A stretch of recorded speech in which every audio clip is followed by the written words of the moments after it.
Hello, everyone. Hi, so good to see you all. Woo! A couple of you I just saw at the State House for some serious fire.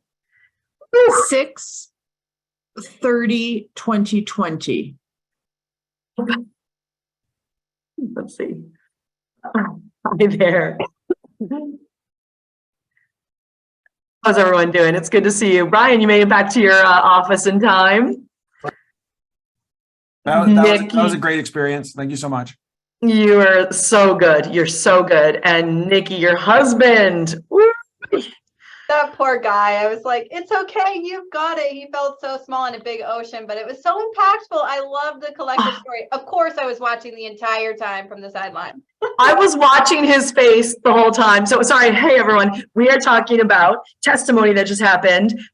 It's so good to see you all. We just, it's so sort of appropriate and relevant to our conversation we're about to have.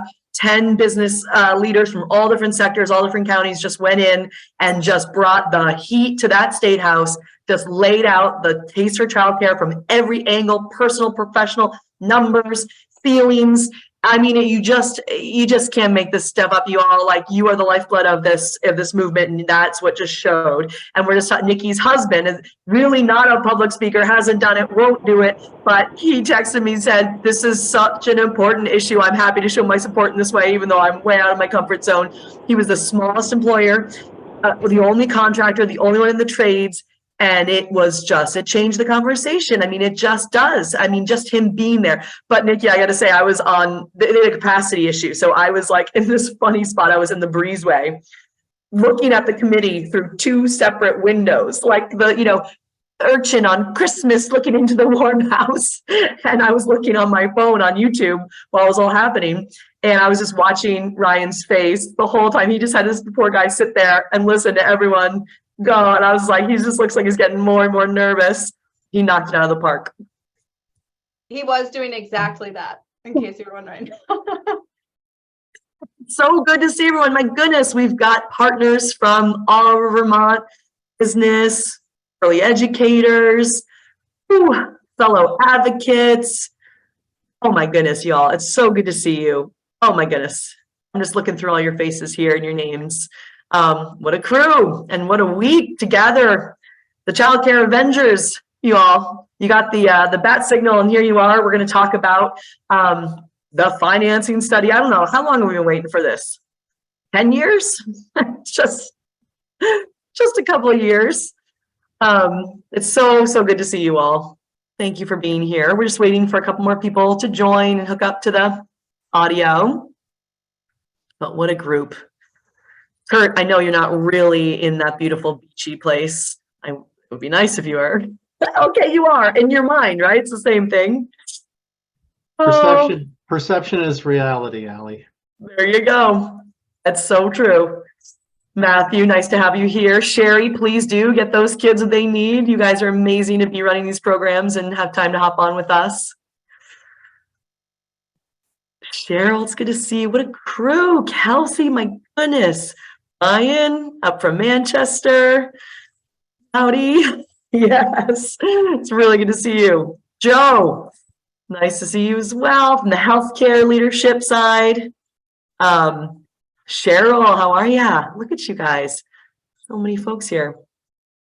Michelle, I recognize that background. Michelle, another wonderful witness in the chair this morning, and actually she and I are one room over in the Montpelier office. Y'all are welcome to come here in the Montpelier office anytime. You need a warm place to stay and Cock Childcare. Really good to see you. Sarah, hi. Certainly feel free to go off camera juggling the little ones. It's really good to see everyone. Okay. And some folks from Southern Vermont, Dimitri, Lori, I see Taylor from the Alliance, hi, and Julia. We were enjoying your chocolates the other day, so good to see you. Tammy. Okay, I think we have a critical mass. Really appreciate you all for being here. Isha, I'm gonna let you kick us off and we'll get right to the meat and potatoes. Sounds great. Thanks, Allie. Hi, everyone. It is awesome to see so many people on this phone call. Thank you so much for prioritizing your time with us this morning.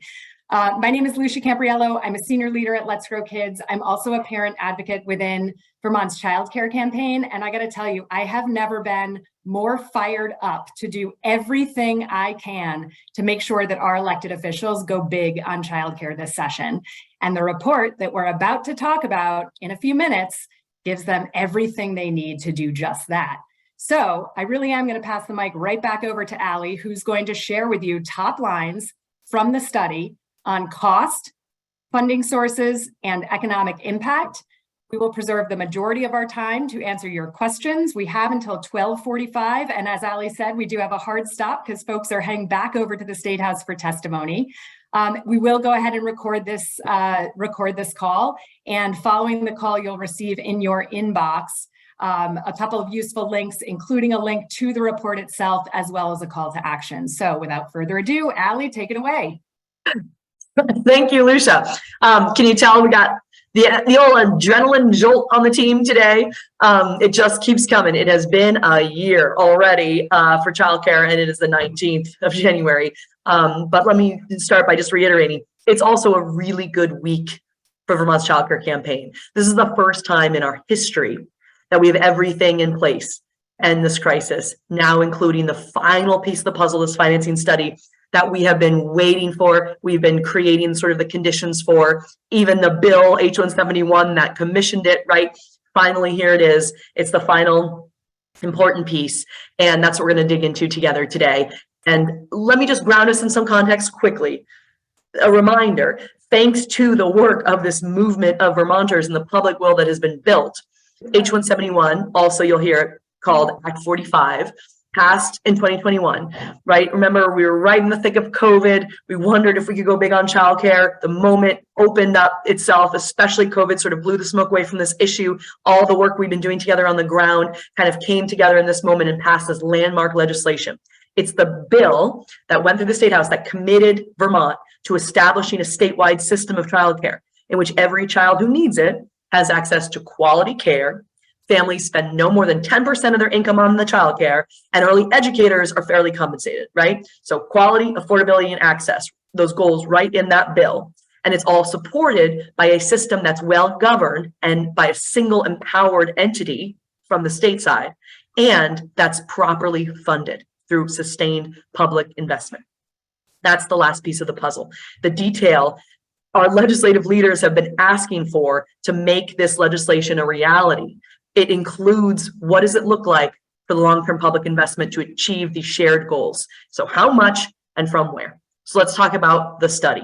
Okay, again, this is our first huddle around the study. It's fresh as of Tuesday. So this is the top line. What do we need to know? We're going to have this, we're going to have some time here quickly over the coming weeks to get all the details we need. We even have some unanswered questions from the RAND researchers ourselves, right? So we know a lot of information now. We'll share it, we'll discuss it, we'll answer whatever questions we can. We'll dig deep with the researchers if you all have questions that we don't know the answers to yet, right?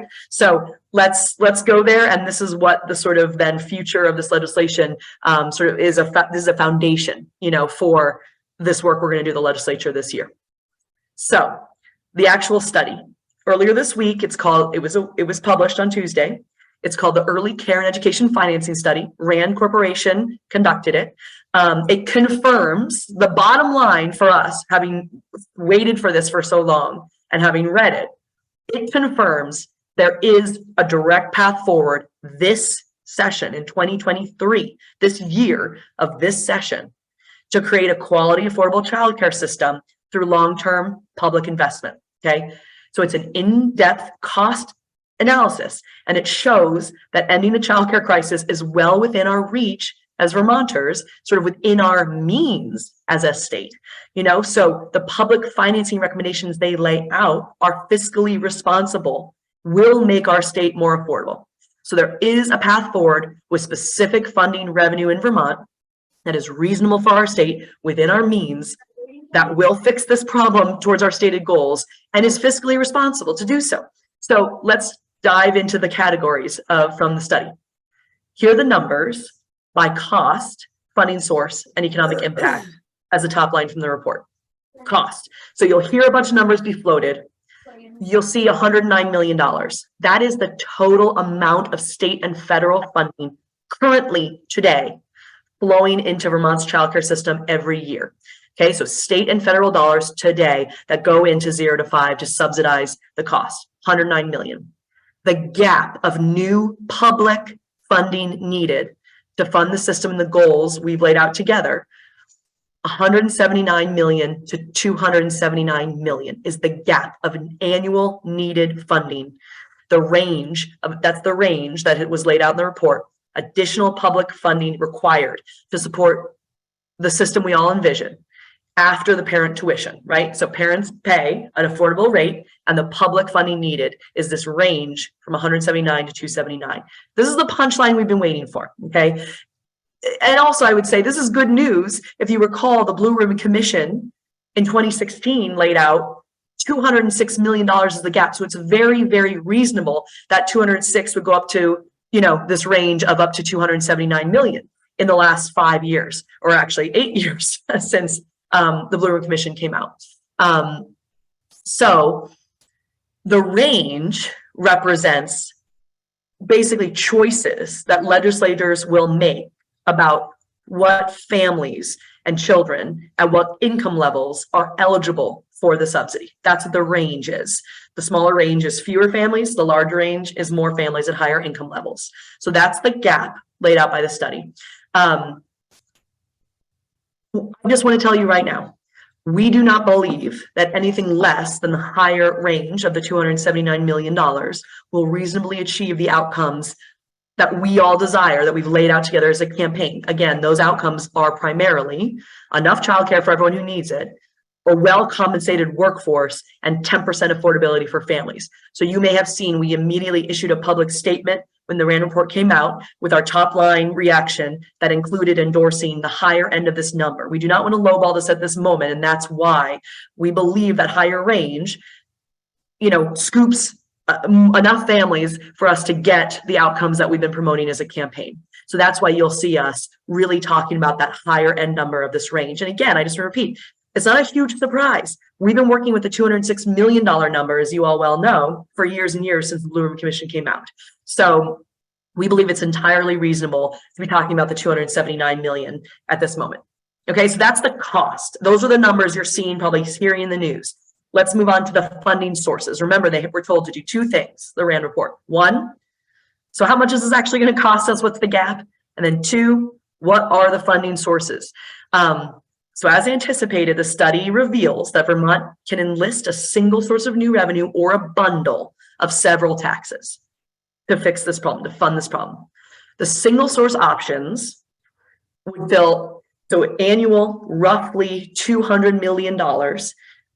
That's a 0.9% payroll tax or a 2% increase on the sales tax.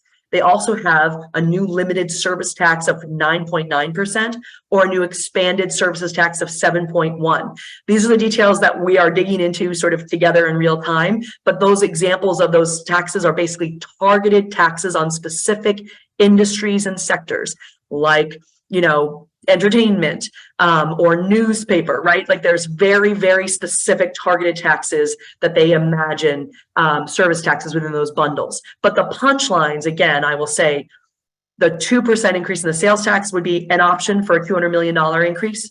The 0.9% sales tax is a big option that's getting a lot, I will say, of discussion and play right off the bat in the State House. Both raise about the 200 million. So if you're going up to close the full gap of 279 million, it will require one of those and then another funding source or multiple funding sources to fund that full gap.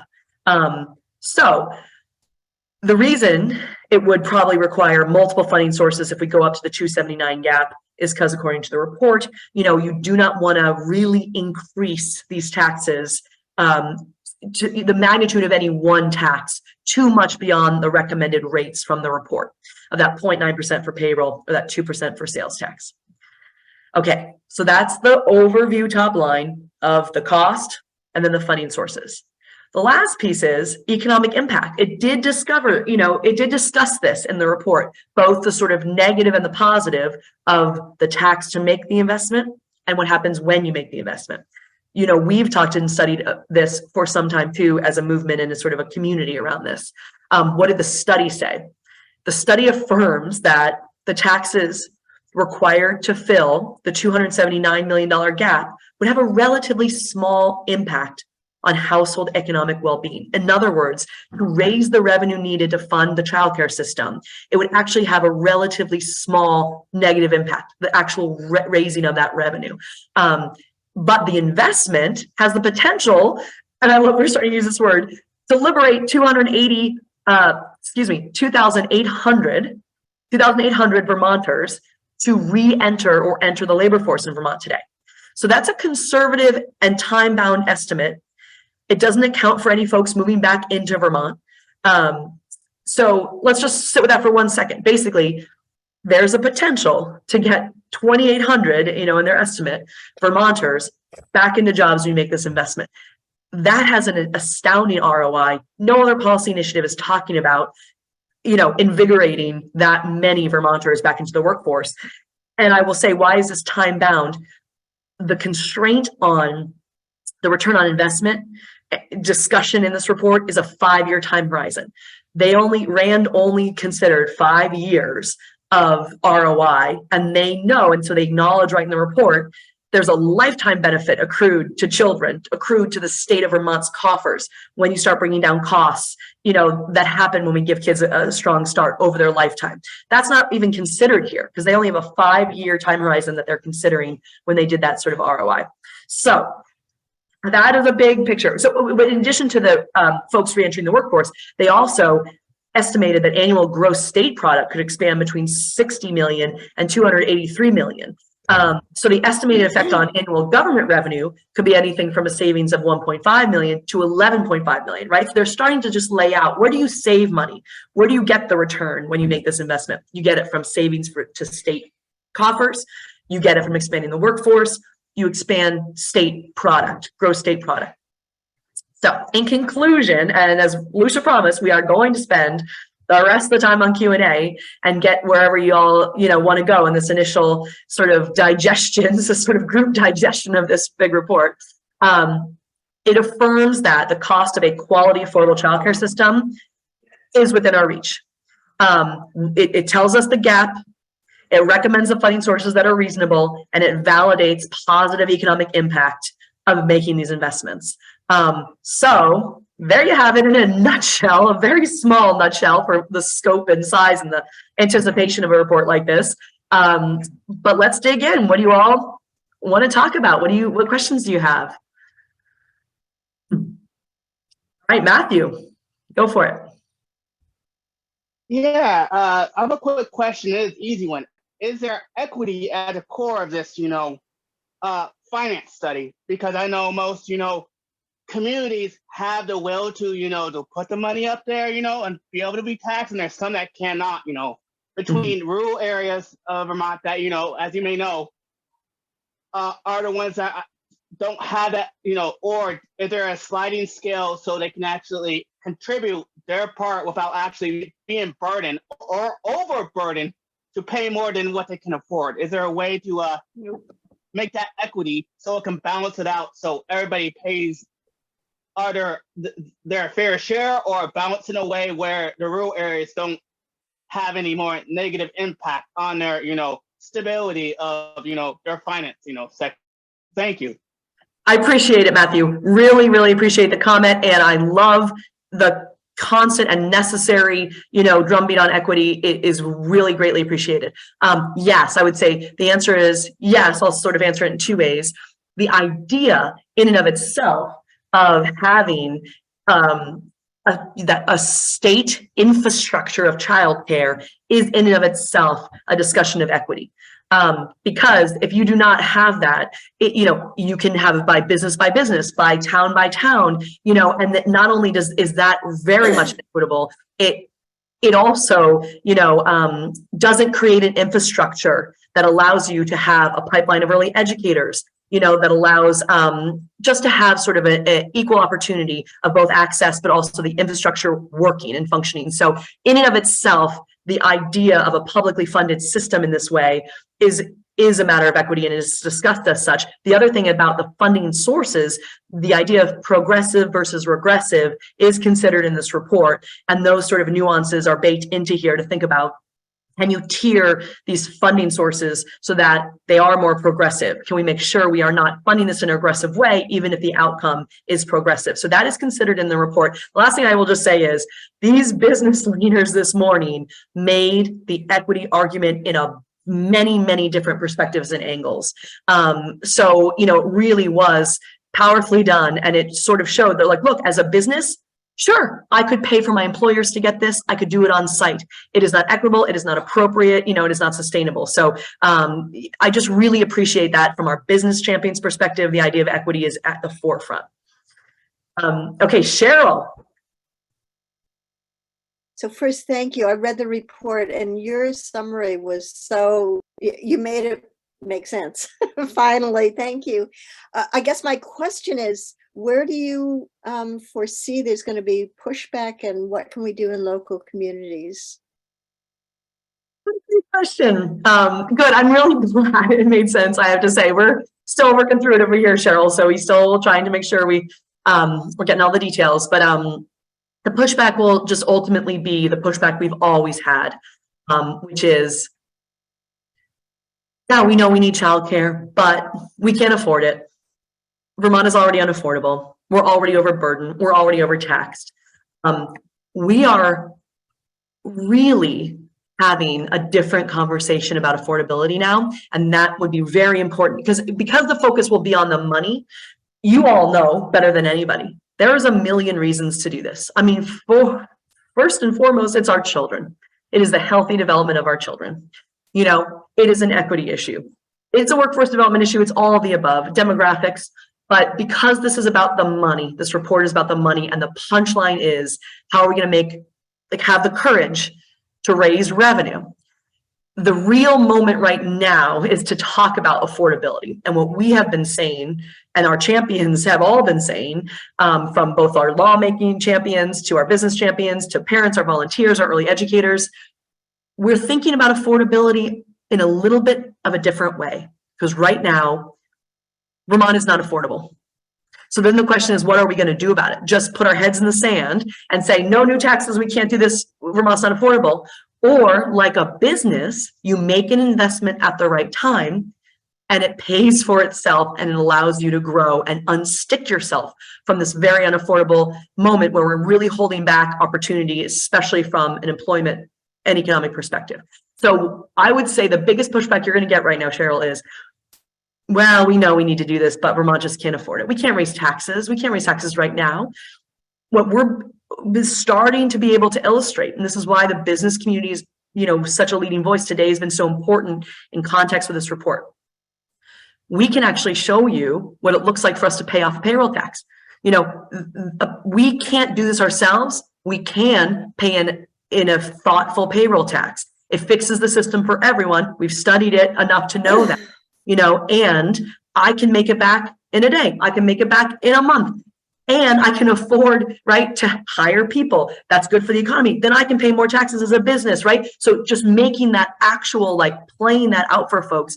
We're having a sophisticated conversation about investment and growth.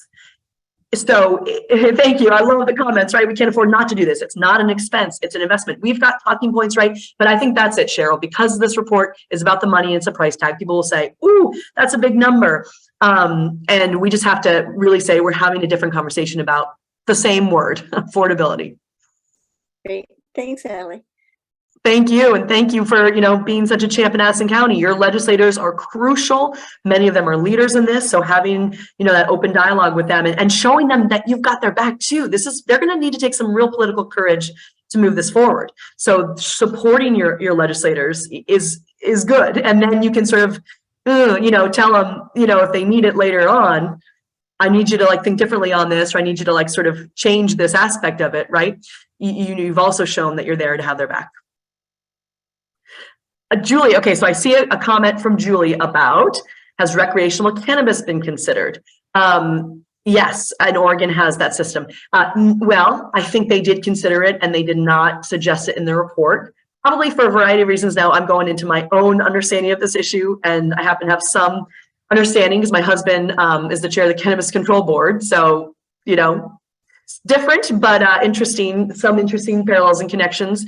The not a sustainable funding source. It is unstable. And, you know, while there likely is to be more money than projected, my guess of why they didn't do it is because it's just not sustainable. It doesn't grow over time necessarily. So it's not sort of organically growing in a way that would support sort of an industry like this. It's also been spoken for a million times over. Now, does that mean it's not going to come up? And the legislators are the ultimate arbiters of this. If they find that they have the support, let's say, for a 0.9% payroll tax, and they need to find a little bit more money to finish the job, it could be a very interesting option among other options that I'm sure will be considered. I'm guessing this is why it's not in this report and it was not suggested as one of the funding sources in the report. Kate, okay, so I see Dimitri, your hand up. One sec, let me just make sure on chat. So Kate, were there any new insights around the gap in current state and future state educator compensation? Yes, I mean, I would just say, and I wonder if there's anyone here from the Vermont AUIC Advancing Your Profession Task Force who wants to chime in. Very good news about the report is they adopted this beautiful body of work that so many of you from the early education field in Vermont have been leading on. In other words, we have like a decades-long effort being led by Vermont early educators, informed and supported by national best practices about what does a minimum compensation scale for early educators look like. That alone would be historic and the big punchline, but it's actually just one piece of this sort of transformation puzzle we've all been working on together. We're so lucky that so many folks have been thoughtfully working on that for so long, and here it is sort of ready to be plugged into this legislation. So the RAND Corporation took Vermont's early educator wage scale that has been worked on by Vermont AUIC leading this group of early educators and plugged it right into their cost estimates. And it's more on par with like an early, with a kindergarten teacher in Vermont than what we see today, which is about $15 an hour without benefits, which is what early educators make. So they did go ahead and plug in that new wage scale that has a lot of support and thought that went into it, that is much more generous than the status quo for early educators. And that was the underlying assumption for the cost of care. And they also anticipated adding many more early educators to meet the demand, the supply to actually come up to meet the demand. That's in there as well. Great questions and engagement, y'all. Dimitri. Yeah, thanks, Allie. Thanks for your work on this, and thanks to the Let's Grow Kids team and everybody else that's been working on this for a long time. And it's really, it's exciting to see the ball moving down the field on this. My questions are mostly technical, which shouldn't be too much of a surprise. And I don't want to spend a lot of time on it, but just to throw them out there, a couple of things that I've been thinking about. And part of it was raised in the testimony this morning, which was really terrific, not surprising. I mean, Michelle always does a great job. And the rest of the group, Bill Strissler was, you know, really right on point talking about the challenges to employers. One of the things I think we have to be a little bit careful about is that the questions from the legislature seem to suggest that a payroll tax was kind of I don't want to say a foregone conclusion, but there seems to be a lot of energy around it, and I understand why, and I personally support it. But I just want to remind us that a payroll tax isn't all things to all people, because a lot depends on how it's structured, and the report was pretty thin on that. And I almost wonder whether the report misunderstood the discussion about the payroll tax that's been happening in Vermont for the last couple of years that I've been involved in the discussions. And in particular, it frames the impact on households, but doesn't talk about impact on employers. So when we talk about a payroll tax, many of us have been advocating for a split between employers and employees. And it's important that the legislature is hearing that from those of us that support that approach. So not to throw, you know, cold water on it, I think the testimony was amazing, but I worry that the legislature may not necessarily be thinking about all aspects of that. And it's important that we message that. The other technical question is, I have a hard time understanding from the report what the current level of demand for childcare slots is numerically and what the forecasts are for demand in the various buckets of FPL. So they come at demand and cost more from a elasticity standpoint, which is super technical. I couldn't figure out how many kiddos they're projecting are going to be in the system. So that's just a little bit of feedback. If anybody can point me to a section of the report that talks about that, that would save me reading another 117 pages again. But largely positive. Thank you. Really appreciate it. Thank you, Dimitri. So, and Kurt, FPL is federal poverty level, and that you'll see tossed around a lot in the executive summary of this report. So federal poverty level is sort of the income, the peg for income of household income. And so, Dimitri, great points. Let me just say, first is the detail on the financing mechanism. You know, we are sort of, this is a chess game, right? In so many ways. And right now, like the good news out of the report is here are the broad strokes with broad stroke implications of the cost and of the funding mechanism. And it is not unrealistic, and it is not astronomical, and it is not unheard of, and the context is there, right? So that's what we're celebrating. It really is up to the lawmakers to do the pick and shovel work that you're talking about of the detail of the revenue, and they are. It's like, here you go, here's an expert analysis to say, don't take Let's Grow Kids' word for it, or don't take those businesses' word for it, or don't take, you know, this think tank's word for it. Here was a hired consultant with expertise in this area that gives them kind of the peace of mind and that foundational blueprint that allows them to say, fine, we built the support to say childcare is a priority this year, so it is a priority now. They have this blueprint from an expert that they trust that lays out the basic guidelines, fine, right? And this is why we're talking about like a puzzle. Now they do the work they always do in the sausage making factory across the way here in the State House to do that. The testimony, the thinking, the comparison, what do they feel like there is public support for? What have they, from their own expertise as lawmakers? You know, many of the finance committee folks have been around for a very long time, especially the leadership of those committees. So that's where the conversation lives that you're talking about. This is a launch pad. Now you're talking about this finer detail. So was it a miss that they didn't talk about in the report? I don't know. You know, I don't know if they thought that was within their scope. Ultimately, lawmakers are now going to sort of take their, you know, magnifiers out and have this exact discussion. And that's where your voices are going to be necessary. First, to keep their eye on the prize and don't let them lose their, you know, focus and their courage on this. But then two, to inform these very important details, like, is there a payroll tax? Okay, what does the employer-employee split look like? Like, they need to hear from industry, you know, and that's why, again, today's testimony, opening salvo.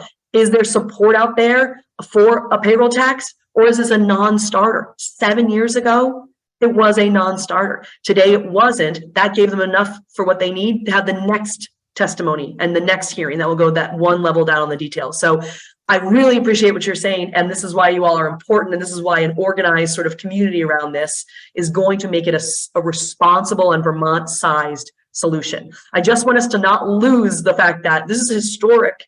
It's a big push. We're digging deep. So we do have to keep that focus, and we do have to keep our collective courage while we're arguing these details, you know, and we have to really ask ourselves the hard questions of what is a make it or break it thing? What is the thing that was going to make us walk away? Because this is a historic transformation. It may not be perfect to a T. We have to get it as close to perfect as we can. But, you know, again, I just have to, I feel like I have to reiterate that and like keep us all together on this, because we've never been closer and we're never going to get another chance, you know. So that's, you know, and let's see, I got so on my high horse about that, Dimitri. Do I remember what I need to address on your second point? Demand. Thank you. My goodness. So it's a question that we have ourselves and we're looking into. So, you know, we have our own demand numbers, and we anticipate that about 8,700 children today do not have access to care. You're right. I did not see those numbers in the report. So we're actually asking this is one of our outstanding questions. We've actually thought on our read that they actually used all age eligible children for their demand. And if they did, that's an overestimate. in our belief of the likely to need care population. We don't even have 100% take-up rate for kindergarten, you know? So we are trying to get the detail on that. And these are the sort of things that we can keep being in discussion with you all as we find more information. So, you know, it's almost good news that they overestimated the demand, because then we have some room on the cost estimate. Yeah, I'm not sure about that, but because like I say, it's very technical, but what I guess the point is that it's hard. We've all gotten accustomed to the idea of, you know, 70% demand, give or take, from the Blue Ribbon Commission report, and whatever the estimate is for demand, it's important to understand what it is so we can pressure test it, whether it's an over or under estimate. It's just we can't interpret the spend without knowing that number. Got it. It's really more just a question of clarity, but thanks. And Yeah, Allie, we agree. You know that I support this personally, just, you know, as much as anybody else. So I'm really excited about it. Thank you.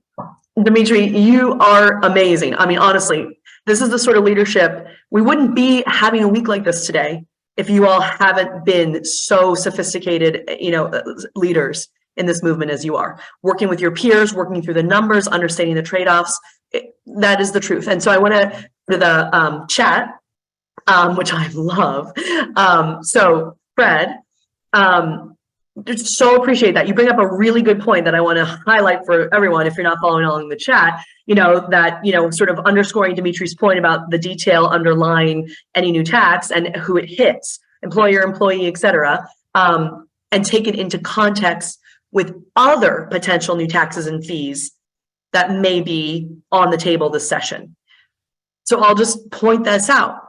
You know, we are focused like a laser at this virtual table on funding and fixing childcare for a variety of reasons, including we believe it's transformational. We so rarely have an opportunity to do something that's transformational. It is really supported by sector, by political persuasion, right? It is bipartisan. It does generational sort of effect, and it revs the economy. So we've been making a real order of operations argument. Look, this supermajority Democratic legislature, they've got a lot of priorities. Focus on childcare and housing, like you heard from everyone this whole campaign. Focus like a laser on those. Do those things and do them well and do them first, because you are going to rev your economy, release this pressure valve, and finally be able to have a reasonable, calm conversation about other priorities, right? So I think it's important, Fred, not only to point out, yes, there are competing priorities, but why does childcare rise above those, and how can we keep that pressure on our lawmakers to make sure they're hearing that it all adds up? It all adds up, but childcare has a transformative effect and a positive effect. So we're willing to have the conversation, you know, and talk about the trade-offs. The draft bill should be introduced, to the other point, any day now. Any day now. We are starting to get sort of the overarching outline strokes of it. We have not seen the bill yet. The drafters have not shared it with their colleagues yet, so it is not public. But they were waiting for the RAND report to plug in some detail. And so I believe, I would say, my guess would be next week, as early as next week, we'll see the draft report. And I just want to like prepare us all. This draft bill, the draft legislation for the childcare bill, it may not be perfect. You know, we know what we've built support for, the vision that we have: childcare with public funding, 10% affordability, compensation for early educators. You know, that's what we've been focusing on together. That's what we've heard from Vermonters that there's support for. We're going to keep focused as much as we can. And again, this bill may come out and it may not be perfect. It may need plenty of revision. That's what happens in the State House. I call it sausage making, somewhat endearingly and somewhat painfully.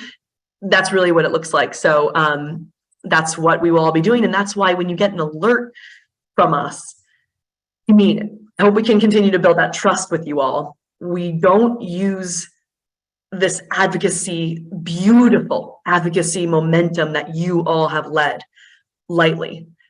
But if all of a sudden we hear people making an agenda and there are things above childcare on it, that doesn't work for us, right? I mean, like, we are focused on this. We're focused on this with urgency. And so that's when we ask y'all, it is time for you to show your leadership, talk to your legislator, talk to the leadership of, you know, State House, talk to the governor. So you've seen us already do that a little bit. We will continue to do that. We will use it very wisely and judiciously.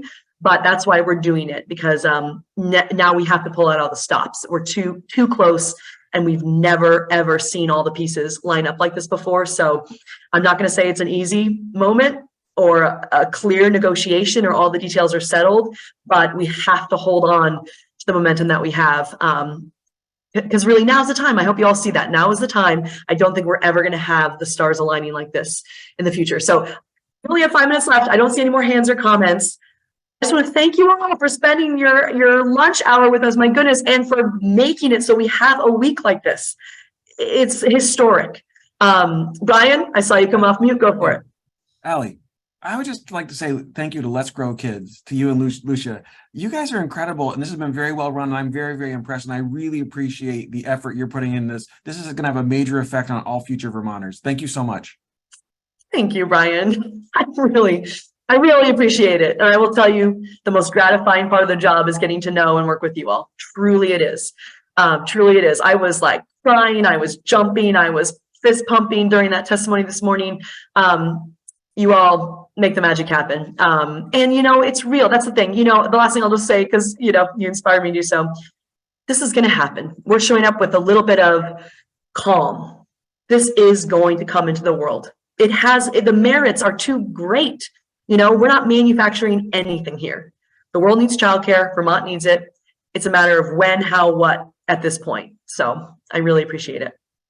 Oh, Eddie, and then we'll move over to Lucia. Hi, Allie. Thanks for taking one more question, and great appreciation for everything you're doing. Building on another question that was in the chat, the federal government obviously should be doing this work too, and they're not. Is there part of the discussion that, you know, this could be a short-term influx of money because at some point the federal government should be funding this the way they should be? That would be amazing. As you know, like we can't wait, right? It's too urgent. Just since I've been at Let's Grow Kids, a whole generation of kids, right? And employers haven't been able to get what they need. The families have been stressed. The employers can't hire. So, you know, we can't wait. We're also doing that really important work to be ready in Vermont, to have a Vermont side solution that works for us in all the policy details. And, you know, even Build Back Better, which came very, very close, and one senator kind of like nixed it, was amazing, would have cut the price tag possibly in half, wouldn't have finished the job. So we have to do this because of the urgency. We have to do it. We just can't wait or rely on the federal government. Should they come through with something, you know what it does? It just alleviates the funding pressure. It allows us to back right out any sort of funding, but we have the infrastructure in place. We've gotten everything moving. We know what's working, what's not. We've got course corrections. We've got regulatory systems in place, right? So we got to move forward for 1,000 reasons. Even if the feds were helping us, they should help us. But you know, they can help us in all sorts of other ways too. They could pass paid family leave and make us a nation that has that, right? There's a million ways the feds can and should help us, including funding childcare in a way. And should that happen, we're ready to accept it and back out state funds. Yep. And I fully get it. We've got to go now. I just didn't know if something in the future might make it easier for legislators to say, yeah, let's do it now because we might have some relief in the future, but it's a gamble. And another dimension of that, Eddie, is we want to capitalize on being first, you know, especially first in our region. We corner this market, has major demographic effects for us. So that's the other side of that too. Thank you all so much. My goodness, you put a pep in my step. Lucia, up to you. Sure, thanks. I don't have too much to add other than to remind you all that you will receive an email in your inbox this afternoon with a link to the report itself, as well as a couple of other links and opportunities to extend your advocacy in new and different ways. So thank you again so much for being here. And we can't wait to see you along the campaign trail. We sure can. Thank you all. You're all incredible. Thank you for everything.